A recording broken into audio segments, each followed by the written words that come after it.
ඒ කටයුත්ත சட்டத்தை மாற்றியேனும் உள்ளூராட்சி மன்றங்களில் ஆட்சி அமைப்போம் என ஜனாதிபதி கூறுகிறார். நிறைவேற்றதிகார ஜனாதிபதி என்பதற்காக சட்டத்தை மாற்றி அரசியலமைப்பை மீறி உள்ளூராட்சி மன்றங்களில் ஆட்சி அமைக்க முடியாது.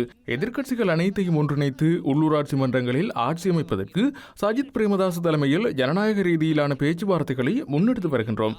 உள்ளூராட்சி மன்ற தேர்தலில் வாக்களிப்பதற்காக வியட்நாமிலிருந்து தனியார் ஜெட்டில் ஜனாதிபதி நாட்டுக்கு வந்தார். அதற்கான செலவு குறித்து கேள்வி எழுப்பிய போது வெளிநாட்டு அலுவல்கள் அமைச்சர் பல்வேறு மழுப்பல் பதில்களையே வழங்கினார். அரசாங்கத்தில் உள்ள ஒவ்வொருவரும் ஒவ்வொரு பதிலை கூறிக்கொண்டிருக்காமல் உண்மையில் அந்த ஜெட் விமானத்துக்கான செலவை ஏற்றுக்கொண்டது யார் என்பதை வெளிப்படுத்த வேண்டும்.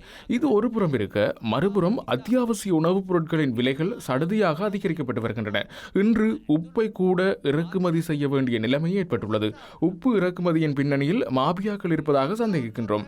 இதே நிலைமையே வாகன இறக்குமதியிலும் காணப்படுகிறது. 3 இல் 2 பெரும்பான்மை காணப்படுகின்ற போதிலும் இவர்களுக்கு அரசாங்கத்தை கொண்டு செல்ல முடியவில்லை அல்லவா?